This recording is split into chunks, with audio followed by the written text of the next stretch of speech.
인사하며 축복합니다. 잘 되고 있습니다. 더 잘 될 것입니다. 우리 옆사람을 인사합시다. 하나님의 은혜를 기억하고 있습니까? 인사하시고. 목회자들이 많은 고민을 하고 있습니다. 왜 우리 교회는 부흥이 안 될까? 왜 우리 교회 성도들은 열심히 충성하지 않을까? 왜 우리 교회 성도들은 섬김과 나눔의 삶이 부족할까?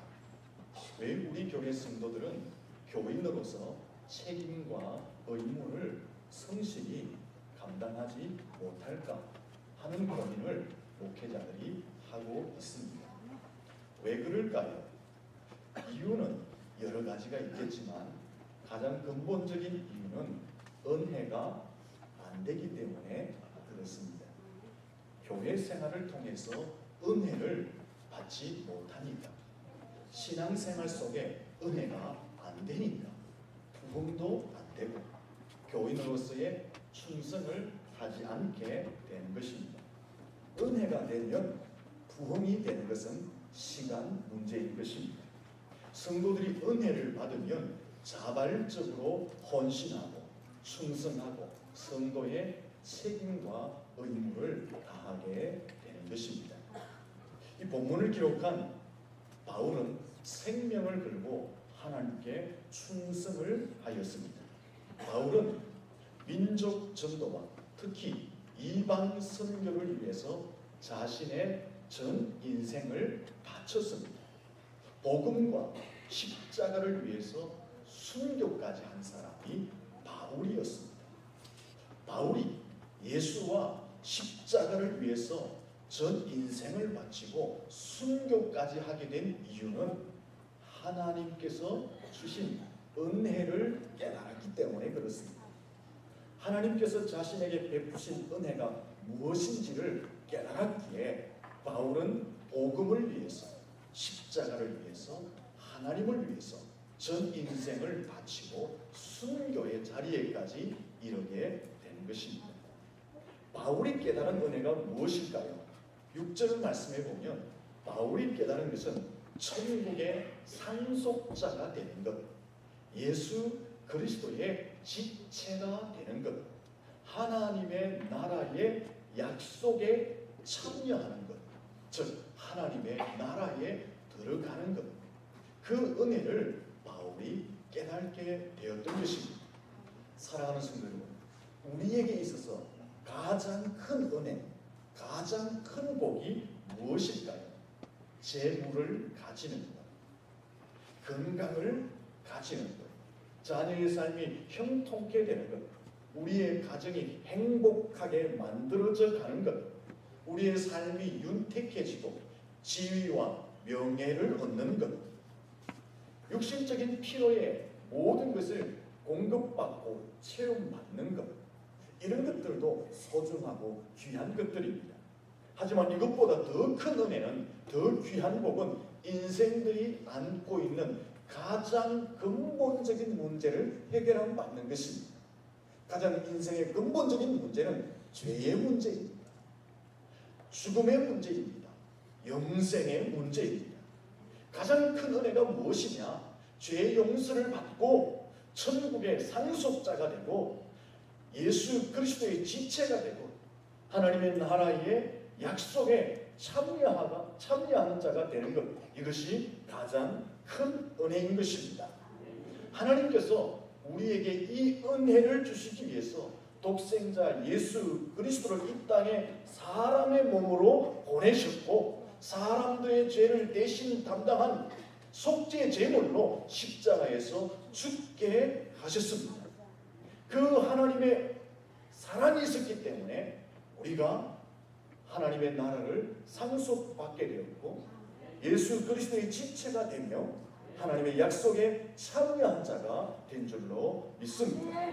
바울은 이 하나님의 은혜를 깨달았기 때문에 예수 그리스도의 대속의 죽음으로 말미암아 자신의 죄가 용서되어지고 하나님의 나라를 상속받을 자로 예수 그리스도의 지체로 하나님의 약속의 참여자로 되는 것을 깨달았기 때문에 바울이 예수 그리스도를 위해서 십자가를 위해서 전 인생을 바쳤고 순교의 자리에까지 나아가게 되었던 것입니다. 바울이 깨달은 것은 이것만이 아니었습니다. 이 은혜가 하나님이 주신 은혜가 어느 날 갑자기 혹은 우연히 주어진 것이 아니라 하나님의 철저한 계획 가운데 주어진 것임을 바울 사도가 깨달았습니다. 2절 말씀을 보시면 은혜의 경륜이라는 말이 있습니다. 여기 경륜이라는 것은 하나님의 계획, 하나님의 조치라는 뜻입니다. 무슨 말이에요? 하나님의 은혜가 조직적으로 철저한 계획 가운데 하나님의 설계 가운데 우리에게 주어졌다는 것을 설명하고 있는 것입니다. 바울은 하나님께서 자신에게 은혜를 계획적으로 부어주셨다는 것을 깨달았다라는 것입니다. 그래서 바울이 하나님을 위해서, 복음을 위해서, 십자가를 위해서 일생을 바치게 되었던 것입니다. 그러면은 하나님이 왜 바울에게 은혜를 계획적으로 주셨을까? 혹은 무슨 계획을 가지고 하나님께서 바울에게 은혜를 부어주셨는가 하는 것입니다. 8절과 9절을 보면 이렇게 설명하고 있습니다. 우리 8절 말씀만 같이 한번 읽어보도록 하겠습니다. 모든 성도 중에 지극히 작은 자보다 더 작은 나에게 이 은혜를 주신 것은 측량할 수 없는 그리스도의 풍성함을 이방인에게 전하게 하시고. 무슨 말씀이에요?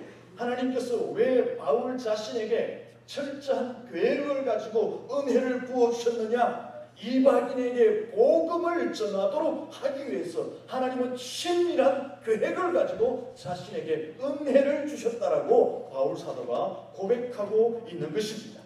왜 은혜를 주셨느냐? 이방인에게 선교하라고 은혜를 주셨다라고 바울이 고백하고 있는 것입니다. 이방인들에게도 천국의 상속자가 되고 예수님의 지체가 되고 하나님의 약속의 참여자가 되게 하라는 그 일을 맡기시기 위해서 하나님께서 조직적으로 친밀하게 계획을 가지고 내게 은혜를 부어주셨다라고 바울이 고백하고 있는 것입니다. 바울은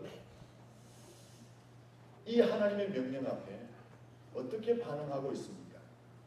하나님이 조직적으로 친밀하게 계획을 가지고 자신에게 은혜를 부어주셨는데 그 은혜를 부어주신 이유는 이방인에게 선교하도록 부어주셨는데 이 하나님의 명령에 바울이 어떻게 반응하고 있습니까?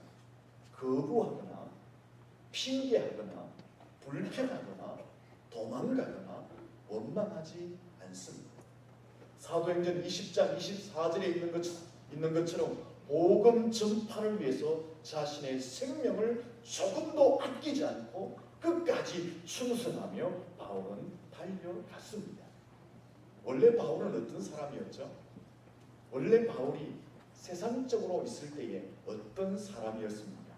바울은 좋은 가문 출신이었습니다. 당대의 최고 학문을 섭렵한 사람이었습니다. 사회적으로 볼 때 로마 시민권을 가졌던 특권층 사람이었습니다. 종교적으로 지도자였습니다. 열심당원이었습니다. 율법으로 흠이 없는 자였습니다. 모든 면에서 갖추었던 우월한 사람이었습니다. 그래서 그는 가만히 있어도 세상적으로 성공할 수 있었고 출세할 수 있었던 사람이었습니다. 하지만 그가 예수를 만나고 하나님의 은혜를 깨닫고 이 모든 것을 잃어버리고 배설물로 여기는 것을 기뻐하였다라고 말하고 있습니다. 그동안 누렸던 것, 앞으로 얻고 누리게 될 것을 포기하면서 그러한 포기한 것을 기쁘게 여겼다라고 바울이 말하고 있는 것입니다. 고린도전서 11장에 보면은 복음 전하는 일 때문에 매를 맞고 태장을 맞고 돌에 맞고 기절하고 여러 가지 위험한 일을 당하고 자지 못하고 줄이며 목마르고 굶주리고 춥고 헐벗음을 당하였지만 나는 이러한 것을 자랑한다. 나는 이러한 일 때문에 오히려 하나님을 찬양하고 하나님을 높여드린다고 바울이 고백하였습니다. 여러분, 이 바울의 모습을 보면서 어떤 생각을 합니까? 많이 미쳤다라는 생각이 들지 않습니다. 바울의 신앙생활이 너무나 광신도적인 모습을 하고 있다고 생각들지 않습니까? 예수를 믿는 것 때문에, 복음을 전하는 것 때문에 생명을 건다는 것, 자신의 혈통, 가문, 학문, 사회적 지위, 종교적 지위, 그의 성공, 출세까지 버린다는 그 바울의 삶, 그것을 버리고 예수 때문에 고난을 받고 핍박을 받고 환난을 당하면서까지 복음을 전하는 그 바울의 모습을 보면서 여러분 어떻게 여겨집니까? 미쳤다, 너무 광신적이다라는 생각이 들지 않습니까? 그렇습니다. 세상적인 눈으로 보면 바울의 모습이 미쳐도 너무나 미친 것처럼 보여집니다. 너무나 광신적인 것처럼 보여집니다. 사도행전 26장 25절에 보면은 바울이 로마의 죄수로 잡혀서 신문을 받는 법정에서 예수에 대한 이야기를 할 때 당시 총독 베스토가 네가 미쳤다라고 말을 하였습니다. 왜 바울이 미쳤다라는 소리를 들으면서까지 복음을 전했을까 하는 것입니다. 왜 바울의 모습 속에 광신도적인 모습을 드러내면서까지 예수 그리스도의 십자가를 전하는 삶을 살았느냐 하는 것입니다. 그 이유가 무엇입니까? 바울이 하나님의 은혜를 깨달았기 때문에 그렇습니다. 8절 말씀을 보시면 이렇게 고백하지 않았습니까? 모든 성도 중에 지극히 작은 자보다 더 작은 나에게 하나님이 큰 은혜를 베풀어 주셨기 때문에 내가 이렇게 살아간다라고 바울이 고백하고 있는 것입니다. 여러분, 예수님을 만나기 전에 바울은 어떤 사람이었습니까? 예수와 성도와 교회를 대항하는 핍박자였고 포행자였고 회방자였습니다. 이런 자신에게 큰 은혜를 주셨다는 것을 바울이 깨달은 것입니다. 예수를 대항하고 성도를 핍박하고 교회를 회방했던 죄인 중에 괴수였던 자신의 모든 죄를 용서하시고 천국의 상속자가 되게 하고 예수님의 지체가 되게 하고 하나님의 약속의 참여자로 부르신 그 하나님의 은혜를 깨달았기 때문에 바울 사도는 미친 사람처럼 마치 광신도처럼 자신의 생명을 다 바쳐서 순교하는 자리에까지 이르면서 예수 그리스도 십자가 복음을 전하였다라는 것입니다. 사랑하는 성도 여러분, 충성이라는 것, 헌신이라는 것, 설교라는 것, 전도라는 것은 여기에서부터 시작되는 것입니다. 하나님께서 나에게 베푸신 은혜가 얼마나 큰 것인가를 깨닫는 거기에서부터 시작되게 되는 것입니다. 하나님께서 만세 전부터 철저한 계획을 가지시고 예수 그리스도를 이 땅에 보내서 십자가에 죽게 하심으로 죄를 용서하시고 천국의 상속자가 되게 하시고 예수의 지체가 되게 하시고 하나님의 약속의 참여자로 부르신 그 크신 은혜를 깨닫는 것에서부터 충성이 시작되는 거예요. 헌신이 시작되는 거예요. 전도가 시작되고 선교가 시작된다라는 것입니다. 여러분, 이 은혜를 깨닫지 못하면 세상적인 소리라, 이 은혜를 체험하지 못하면 인간적인 소리를 하게 돼요. 이 하나님의 크신 은혜를 깨닫지 못하면 충성할 수가 없는 것입니다. 사랑하는 성도 여러분, 오늘 저와 여러분에게도 바울에게 주셨던 은혜 동일하게 주신 줄로 믿습니다. 하나님께서 만세 전부터 하나님의 계획을 세우시고 이 땅에 독생자 예수 그리스도를 보내시고 우리를 대신해서 십자가에 죽게 하심으로 우리의 모든 죄를 용서해 주신 줄로 믿습니다. 그 예수 십자가 안에서 우리를 천국의 상속자로 부르신 줄로 믿습니다. 그 예수 그리스도께서 십자가에 죽으심으로 우리가 예수님의 지체가 된 줄로 믿습니다. 우리가 하나님의 나라의 약속에 참여자, 천국에 참여할 하나님의 거룩한 백성으로 은혜를 드리는 줄로 믿습니다.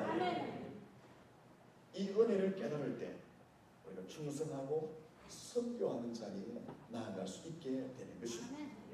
여러분, 이 은혜는 어느 날 갑자기 우연히 하나님이 심심해서 주신 것이 아닙니다. 이 은혜를 주신 것은 너희가 교회 생활을 통해서 신신을 단련하고 삶과 마음의 안전만을 누리라고 주신 것도 아닙니다.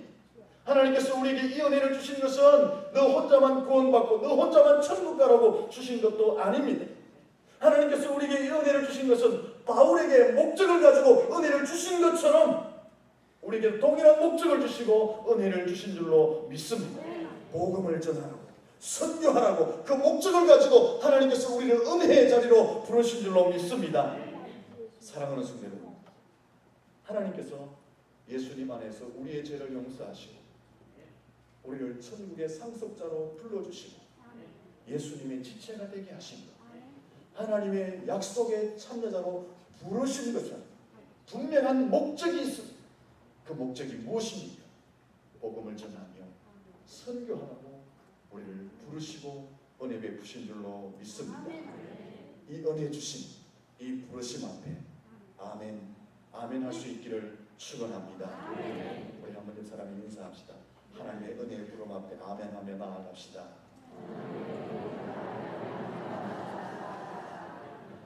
여러분, 지금부터 130여 년 전에 이 은혜를 깨닫고 이 조선 땅에 복음을 들고 들어와서 인생을 바치고 가족의 피를 뿌리고 자신의 피를 뿌린 젊은 선교사들이 있었습니다.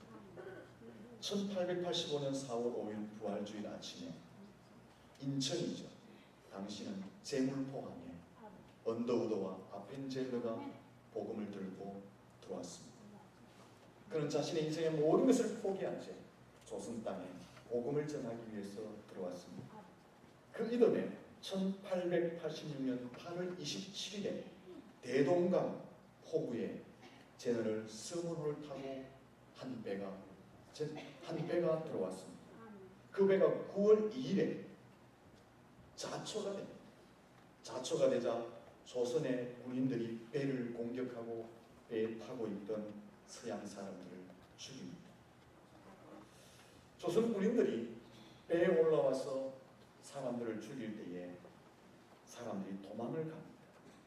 그 도망가는 중에 토마스 선교사도 27세의 나이로 붙잡혀서 목숨을 잃게 됩니다.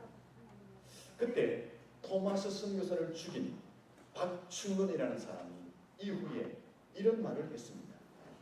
내가 서양 사람을 죽이는 중 한 사람을 죽이는데 이상한 감이 들었다. 내가 그를 찌르려고 할 때에 그는 두 손을 마주잡고 무슨 말을 한 후 붉은 배를 입힌 책을 가지고 웃으면서 나에게 받으라고 권하였다. 내가 죽이기는 하였으나 이 책을 받지 않을 수가 없어서 받았노라. 그가 고백했습니다. 이 사건을 계기로 훗날 평양에는 유력한 신학인들이 생기게 됩니다. 토마스를 죽였던 박충근이라는 사람은 평양교회의 장로가 됩니다. 홍신길이라는 사람은 서가교회, 채치라는 평양교회를 창립하게 됩니다. 그 성경을 뜯어서 벽에 붙였던 박영식이라는 사람은 자기 집을 예배처소로 내어놓고 널따리 교회를 세우게 됩니다.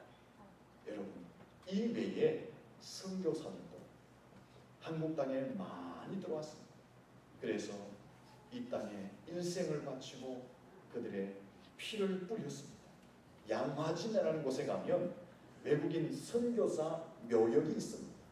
거기에 550명의 선교사 가족과 그 자녀들의 무덤이 있습니다. 이 외에도 한국 곳곳에 보면 선교사들의 무덤과 선교사들의 흔적들이 남아 있습니다. 왜 이 사람들이 낯설고 물다른 이 험한 곳까지 와서 일생을 바치는 것입니다. 왜 이 사람들이 젊음을 포기한 채 이 땅에 와서 순교의 피를 흘리는 것입니다. 여러분, 당시 한국에 선교사로 온 이 젊은이들은요, 유능한 인재들이었습니다. 자기 나라에 있으면 성공할 수 있는 인재들이었습니다. 그러나 그들의 젊음과 그들의 모든 삶의 배경을 뒤로 한 채 일생을 이 땅에 와서 바쳤고 이 땅에 와서 순교의 피를 흘렸습니다. 왜 이 땅에 와서 그들이 일생을 바치고 순교의 피를 흘렸느냐 하는 것입니다. 그것은 자신에게 임한 하나님의 은혜를 깨달았기 때문에, 하나님의 은혜 주심과 그 은혜 주심에 하나님의 계획을 깨달았기 때문에, 그 은혜와 하나님의 계획에 순종하여서 이 조선 땅에 와서 일생을 바쳤고 선교의 피를 흘렸던 것입니다.